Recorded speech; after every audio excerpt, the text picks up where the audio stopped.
Hello મિત્રો, રાધે રાધે. તો દેખો હું નાહી ધોઈને રેડી થઈ ગઈ છું. સાડી પહેરી લીધી છે કેમ કે અમારે જવું છે ડાકોર. તો આ લોકો જો સૂતા છે અને હું જસમીતા રેડી થઈ ગયા છે નાહીને.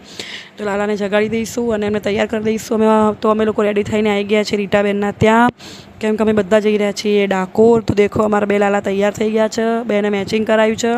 શૈલેષભાઈ બેઠા છે, મારા પતિદેવ બેઠા છે, બધા શરમ આવે છે. દેખો જસ્મિતાબેન છે, ગુડ્ડુબેન છે, અમારા ભાણિયા, અમારા ભાણાભાઈ છે. તો બધા અમે ત્યાંથી પછી આવી ગયા ઇકોવાળાભાઈ ખરેખર બહુ એટલે બહુ જ લેટ કર્યું. આવવાના હતા 4 વાગે અને આવ્યા છે 6:30 વાગે. તો એક તો એમના પર ગુસ્સે હતી હું, પણ પછી કંઈ નહીં, ચલો કીધું હવે ડાકોર જઈ રહીએ છીએ તો કીધું હવે ગુસ્સો નહીં કરવો. તો દેખો લાલાને બેસાડી દીધા છે મારા ખોળામાં. પછી આગળ જઈને ઊભી રાખી બધા નાસ્તો કરવા માટે. બધા કે મને ભૂખ લાગી ગઈ. તો બધા બેસી ગયા છે દાબેલી પફ ખાવા માટે. તો દેખો બધા બેસી ગયા છે. અમારા લાલા બી બેસી ગયા છે. લાલો અને કાનો 2 જણા મેચિંગ કરી છે આજ તો અમે આવી ગયા બધા ડાકોરમાં. તો બધાએ પછી હુલિયો ઠીક કરી નાખ્યો. અને દેખો જસ્મિતાબેન બધા મસ્ત રેડી થઈ ગયા, કેમ કે બધા નવે વિખેર થઈ ગયા હતા ભૂત જેવા. તો બધા એકદમ રેડી થઈ ગયા. દેખો યશભાઈએ એના કાનાને લઈ લીધા, અમારા પતિદેવે અમારા લાલાને લઈ લીધા, અને મેં પછી મારા લાલાને લઈ લીધા અને અમે નીકળી ગયા અંદર દર્શન કરવા માટે. તો દેખો અમે બધા સાથે સાથે જઈ રહ્યા છીએ. એક તો અમારે થોડું વહેલા આવ્યા હોત તો તડકો ઓછો નડત, પણ હવે કંઈ નહીં, મોડું થઈ ગયું. તો રાજાધિરાજ રણછોડરાયની જય. તો ખરેખર ગળદી ખૂબ જ અતિશય પબ્લિક હતી. તો દર્શન ના થયા, કેમ કે પછી ટાઈમ ઓછો હતો ને પછી દ્વાર બંધ થઈ જત મંદિરના, એટલે દર્શન ના થયા. એટલે મન ઉદાસ હતું. તો અમે આવી ગયા ગોમતી ઘાટ ઉપર. પણ ખરેખર ત્યાં આગળ મન એકદમ ખુશ થઈ ગયું, કેમ કે રાધા નામનું અને હરે કૃષ્ણ મહામંત્રનું ત્યાં આગળ કીર્તન થઈ રહ્યું હતું.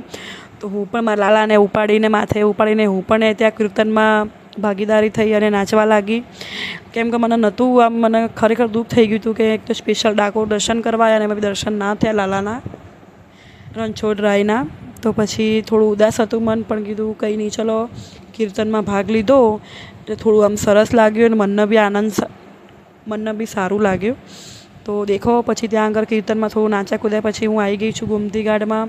કીધું ચલો થોડા પવિત્ર થઈ જઈએ, આટલા પાપ કર્યા છે તો પાપ ધોવાય એમ તો નથી, પણ કીધું ચલો થોડા ઘણા જે ભગવાનની થોડી ઘણી કૃપા થઈ, અધિક મહિનો છે તો દેખો પછી મારા બબુને બી મેં શીખવાડ્યું, મેં તમે બી કરો.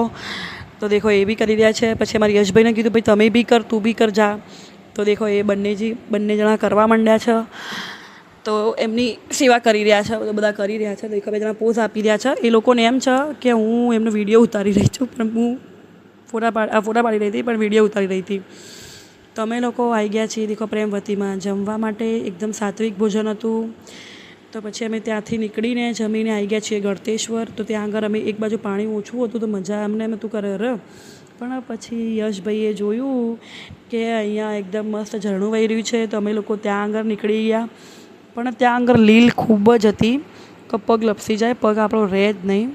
તો બી હું પકડીને દેખો મારા પતિદેવે બિચારા મારો હાથ પકડ્યો કે હું પડી ના જવું એમ. તો હું જીદ કરતી હતી કે મારે ત્યાં જવું એમ, અંદર ત્યાં આગળ ઉપર બેસવું એકદમ ઝરણાની નીચે. તો મને કે ના ત્યાં નહીં જવું એમ, કે એકદમ પાણીનો ફ્લો વધી રહ્યો છે. તો બી મારા આગળ જીદના આગળ કોણ જીત, તો બી હું લઈ ગઈ જીદ કરીને. તો દેખો અમે રીટાબેન, શૈલેષભાઈ એ જો લપસાઈ ગયા, એકદમ લીલ ખૂબ જ લીલ હતી. તો દેખો બધા પડી ગયા 2 જણા. તો બી શૈલેષભાઈએ પકડી લીધા. તો દેખો અમે રીટાબેન ને શૈલેષભાઈ બધા ફુવારા આગળ નહીં રહ્યા છીએ. બીજા લોકો બહાર બેઠા હતા, એ લોકો નહોતું નાવું, પણ અમારે તો નાવતું જ, કેમ કે અધિક મહિનો હોય ને એમાં ભગવાનની નદી હોય ગળતેશ્વર મહાદેવનું, તો કોણ છોડે. તો બસ અમે ત્યાંથી નહીં કરીને નીકળી ગયા. તો આજના માટે આટલું જ. લાઈક કરો, શેર કરો, કોમેન્ટ કરો અને સબસ્ક્રાઈબ કરવાનું ના ભૂલતા. રાધે રાધે મિત્રો.